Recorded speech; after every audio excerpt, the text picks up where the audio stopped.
Jude Black. I'm back with another one. This next video is on behalf of Shalom L'Chaim. Like I said, we're bringing you a lot of information from this internet bits and pieces by pieces because we got to get to a point. So again, gassing this thing up. Don't forget to get your Shalom L'Chaim purified drinking water. Descriptions and links in the description, excuse me. And make sure that y'all also check out that gift box that's on its way. It'll be here before Hanukkah. Shouts out to the Tell Tribe, man, my Jude people, y'all up out there. And last video I mentioned my Isaacs. So anyway, like I said, I got to give y'all history at its best before I can give y'all this at its best. Okay, so again, all this information is me trying to get to a point and explain the 12 tribes and all that other stuff. I don't want to take up too much time because I'm not allowed to. So here goes nothing. This next video is about the Atlantic slave trade. Excuse me. Shalom L'Chaim, Jude Black, and cue that music I like. We're robbing Peter to pay Paul as long as I stay comfortable. American privilege keeps burning my vision as long as I'm comfortable. Heritage sickness. The history of humanity is filled with oppression, dominance, war, and slavery.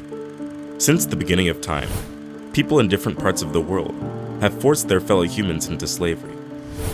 The tale of the Atlantic slave trade is the history of millions of Africans who were forced out of their communities by European slave traders and shipped across the Atlantic in conditions of great cruelty. When Portugal and Spain started conquering and establishing colonies in the New World in the early 1500s, they forcefully made the Indians work their plantations. However, European diseases and the violence of conquest led to the death of many of the Indian slaves. This led to a labor shortage in Europe and made the Europeans look towards Africa for a solution. As voyages to Africa progressed, and with many expeditions by Portuguese and Spanish explorers, Africa became a major source of supply of slaves to Europe. In the Spanish West Indies, as well as the Portuguese colonies in Brazil, the Indian slaves were gradually replaced by Africans. These Africans were stripped of their identity and occupation. To refer to them as just slaves is incorrect, because before being captured by the European, many of them were farmers, merchants, soldiers, musicians, goldsmiths, blacksmiths, and many more. They were husbands, fathers, wives, children, and mothers. They had origins and heritage, but when the Europeans came and took over their communities, they became captives and had to be boarded on large ships and taken to Europe. The European slavers dispersed them across the Americas and different parts of Europe. They were forced to lead lives under terrible conditions and face severe labor conditions. They were stripped and flogged and forced to work very long hours, often under terrible weather and health conditions. The transatlantic slave trade transported between 10 million and 12 million enslaved black Africans across the Atlantic Ocean to the Americas. You might have heard of the triangular trade, right? And how Africa was a major part of this trade, although suffering economically, while the other two parts that made up the triangle enjoyed huge economic benefits.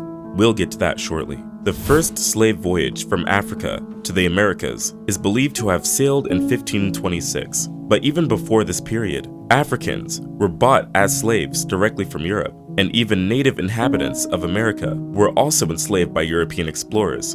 Before 1518, the Spanish monarchy didn't permit the transportation of African slaves from Africa, not due to a sense of moral value or humanity, but because they believed Africans were barbaric and that they would corrupt the European society and introduce pagan and non-Christian practices to the country. However, over the years, due to economic reasons, there was a U-turn in that decision, and on August 18, 1518, King Charles V granted a charter to Lorenzo de Goravade to transport 4,000 slaves directly from Africa to the Spanish-American colonies. Over time, King Charles changed the law established by his grandparents and then permitted slaves to be brought into Spanish colonies in America from Africa on the condition that they would be converted to Christianity during their voyage across the Atlantic Ocean. With this new decree in place, there was an explosion in the number of slaves moved from Africa to America. There was an immediate expansion of the slave trade in the Western Hemisphere.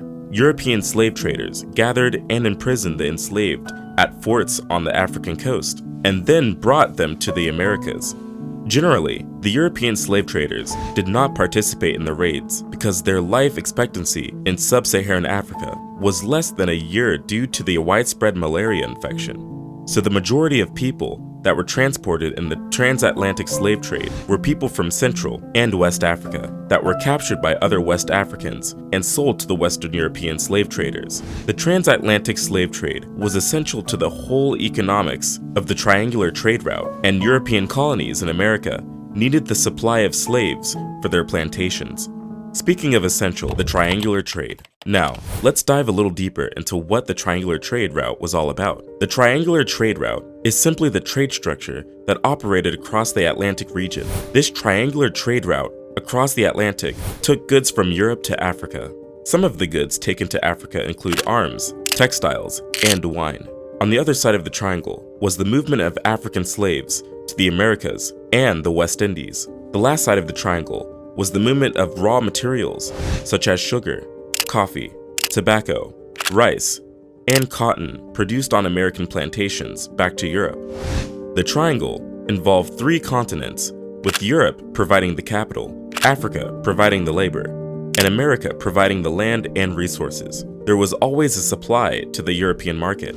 The story of the transatlantic slave trade involves the story of all people in the 3 continents, but most importantly, those involved in the Middle Passage voyage. The trade route that transported slaves is known as the Middle Passage. The voyage is often marked with a lot of difficulties and even death.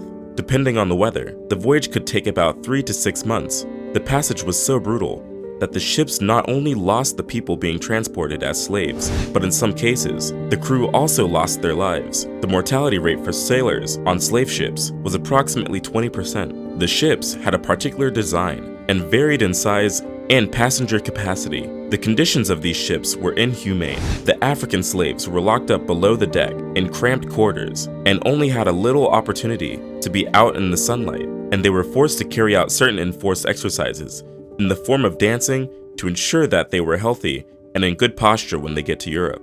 Inside of these decks was sticky and filled with the stench of dirt, feces, and urine. Research published in 1794 estimated that a man inside the deck had just a space of 6 feet by 1 foot 4 inches, and a woman had 5 feet by 1 foot 4 inches. The girls had 4 feet 6 inches by 1 foot. The air inside the deck was hot, stale, and filled with the incessant smell of dirt and human excreta. The slaves suffered from starvation and thirst, and only had 24 ounces of water every day, i.e. the equivalent of 2 12-ounce soda cans of fluid per day. Their major food was horse beans and rice. The captives were packed tightly in tiers below decks and were chained together, hands and feet. The voyage was characterized by many difficulties, and the captives were faced with issues that included epidemic diseases and attacks by pirates. They also experienced physical, sexual, and psychological abuse by slave traders and crewmen. An estimate by historians put it that between 15 and 25% of the enslaved Africans bound for the Americas died during this voyage. The conditions were so severe that only a tiny percentage of the Africans transported in the slave trade came directly to North America. Just about 4% of the total Africans transported, not more than 400,000, arrived in North America directly. A vast majority of the slaves were sent to the Caribbean and South America, and almost half of the slaves that were captured and transported out from Africa, totaling about 5 million, were sent to Brazil. I know you will be wondering how thousands of slaves couldn't overpower hundreds of crewmen. Well, there was one popular situation where African slave trades revolted and took over their ships. The detail of this story is as chilling as it is fascinating. We will get to that shortly, but keep in mind that the slave traders were armed and typically had the slaves in chains before transporting them. Anyways, let's finish up on the journey and the economics of the transatlantic slave trade. And while we may think that all slaves transported out of Africa were through the transatlantic route, that is not entirely true. The transatlantic slave only made up for half of the total slaves traded and transported out of Africa.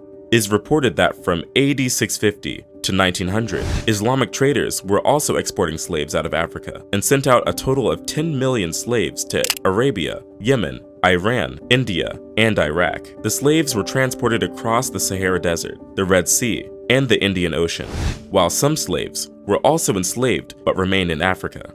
Many of the slaves captured and transported in the transatlantic slave trade were taken from the region bordering the Gulf of Guinea. The slave activities in this region were excessive, that the section of the African coast in countries like Togo, Benin, and Nigeria was even referred to as the Slave Coast. A majority of the slaves were taken from West Central Africa.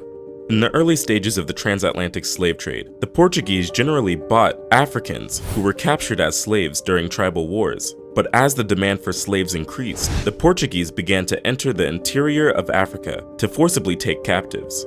In the 1690s, the number of people taken out of Africa yearly reached about 30,000, and a century later, the number grew to about 85,000 per year. During the 1700 and 1850, it was estimated that more than 8 out of 10 Africans were forced into the slave trade successfully crossed the Atlantic. In the period between 1821 and 1830, about 80,000 people were leaving Africa yearly, and within the next 20 years, before the abolition of slave trade, over 1 million more Africans were sent across the Atlantic to America. By 1820, almost 4 Africans for every 1 European had been transported across the Atlantic, and 4 out of 5 women who crossed the Atlantic were from Africa. The majority of enslaved Africans brought to British North America arrived between 1720 and 1780. The Africans who were sent to Brazil were mostly from Angola, and those who were transported to North America, including the Caribbean, were taken mainly from West Africa. Although just about 6% of African captives were sent to British North America in 1825, the US population included about 1/4 of the people of African descent in the Western Hemisphere. Interestingly, the condition of slavery in America was totally different from that in the US. But before we delve into these mind-boggling details, let's talk about the revolt of 1839. Remember, I mentioned this earlier. In 1839, slave traders were once again hoping to get another shipment of slaves across the Atlantic, but unlike previous voyages, they were not ready for the surprise this particular voyage would be bringing their way. The slave ship named Amistad had about 100 slaves on board. As the ship moved near the coast of Cuba, the unwilling passengers of the ship, who were recently abducted from Africa, numbering about 53, revolted aggressively. The revolters were led by Joseph Sink. They killed the captain and cook, and only spared the life of the Spanish navigator so that he can sail them home back to Sierra Leone. However, the navigator managed to sail the Amistad northward. 2 months later, the US Navy intercepted and seized the ship off Long Island, New York. The ship was towed to New London, Connecticut, and the mutineers were held in jail in New Haven, Connecticut. This event had significant political and legal repercussions in the American abolition movement. At that time, the Spanish embassy demanded that the African slaves are returned to Cuba, and this led to the 1840 trial in Hartford, Connecticut federal court. New England abolitionist Louis Tappan was successful in drawing public sympathy to the Africans and was able to battle it with the pro-slavery US government. However, the US president at the time, Martin Van Buren, ordered a Navy ship sent to Connecticut to return the Africans to Cuba immediately after the trial. The interesting part of this incident was the legal proceeding that ensued. The prosecutors argued that as slaves, the mutineers were subject to the laws governing conduct between slaves and their masters. And this is where it gets interesting. The trial testimony showed that while slavery was legal in Cuba, the importation of slaves from Africa was not. The judge therefore ruled that the Africans were not merchandise, but were victims of kidnapping, and so had the right to escape their captors in any way they could. When the US government appealed the case before the US Supreme Court, the following year, former President John Quincy Adams was able to win the court ruling in favor of the Amistad rebels. The Supreme Court upheld the judgment of the lower court through contributions from private and missionary societies. The 35 surviving Africans secured a passage home. They arrived in Sierra Leone in January 1842 alongside 5 missionaries and teachers who later founded a Christian mission in the country. While we could definitely blame the Europeans for the activities of the Atlantic slave trade, Africans were also involved in slave trade activities. Africans were involved in kidnapping adults and stealing children for the purpose of selling them. They used European intermediaries or agents to sell off these captives in exchange for merchandise or arms. In most cases, those sold into slavery were usually from a different ethnic group than those who captured them, and it didn't matter if they were enemies or indigenous of a neighboring village. The captive slaves were stripped of any identity they had and simply referred to as other. They were not seen as part of the people of the ethnic group or tribe. Also, while African kings were very much interested in protecting their villages, in some instances, thieves and criminals were sold out into slavery as a way to get rid of them. Many other slaves were gotten through raids at gunpoint, which were organized by different ethnic groups, and in some instances, as a joint venture with the Europeans. Also recorded in the book, Daughters of the Trade, Atlantic Slavers and Interracial Marriage on the Gold Coast, the author, Pernille Ibsen, shared that Africans on the Gold Coast, which is present-day Ghana, also participated in the slave trade through intermarriage. The term used was casare, which gets its origins from Portuguese and means to marry. Casare was used to form political bonds and economic connections between the slave traders and the Europeans. In the initial stages of slave trade, it was common practice for the powerful West African families to marry off their women to the European traders in alliance and to further enforce the syndicate. While the marriages had to be performed based on African customs, the Europeans offered no objection as they were fully aware of how vital these connections were to the success of their businesses. In the initial stages, we may argue that Africans had no idea of the exact condition of the slave trade and the experience of those sold into the slave trade. However, according to Robin Law, there is a possibility that the royal elites of the Dahomey Kingdom must have had an informed understanding of the fates of the Africans sold into slavery. This is because the King of Dahomey sent diplomats to Brazil and Portugal who returned with information about their trips. Also, some of the elites of Dahomey had experienced slavery in America before returning home. So the only opposition the Kingdom of Dahomey had against slavery was the law that prohibited the enslavement of a fellow Dahomean. Anyone caught doing this faced the death penalty, and while the kingdom was against this, they had no issue with the institution of slavery. The case was different on the Gold Coast, which is present-day Ghana. Here, elites sent their kids to learn about the slave trade from the Europeans by sailing with them and living inside their forts. Some even sent their children to Europe and America to be educated. Elites on the Gold Coast also had agreements with the Dutch and British governments to rescue some of their friends who were tricked into slavery in America. However, a common assumption by many Africans who were not aware of the true purpose of the Atlantic slave trade was that the Europeans were cannibals who planned on cooking and eating their captives. This rumor even made it more distressing for the captives who were locked in ships sailing to Europe.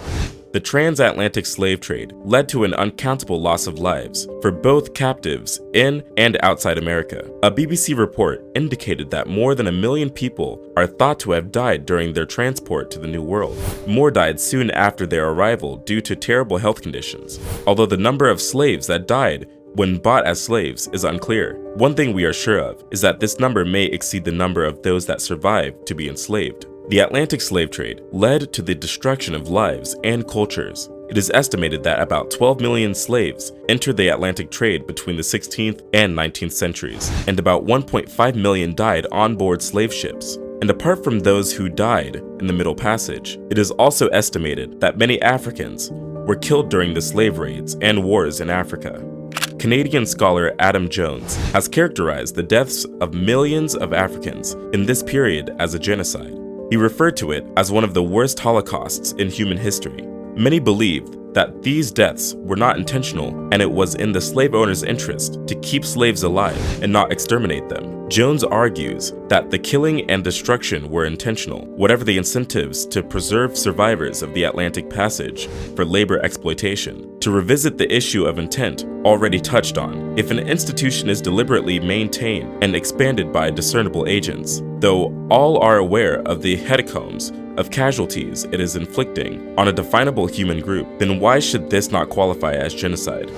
Saidiya Hartman, an American writer and academic focusing on African American studies, argues that the deaths of enslaved people were incidental to the acquisition of profit and the rise of capitalism. She argues that death wasn't a goal of its own, but just a byproduct of commerce, which has the lasting effect of making negligible all the millions of lives lost. Incidental death occurs when life has no normative value, when no humans are involved, when the population is, in effect, seen as already dead. Saidiya Hartman goes on to say that although unlike the concentration camp or the Gulag, the Atlantic slave trade also led to the millions of corpses. In this case, extermination was not the major goal. It was a major corollary to the making of commodities. Who do we blame? While we could blame the Germans for the genocide attempt on the Jews, who do we blame for the slave trade? 7 nations were actively involved in the activities of the slave trade and took most of the slaves to their colonies in the New World. We have the Portuguese, the British, the French, the Spanish, the Dutch, the Americans, and the Danish. The major sources of slaves include Angola Coast, Bight of Benin, Bight of Biafra, Gold Coast, Senegambia, Southeast Africa, and Indian Ocean Islands, Sierra Leone, and Windward Coast.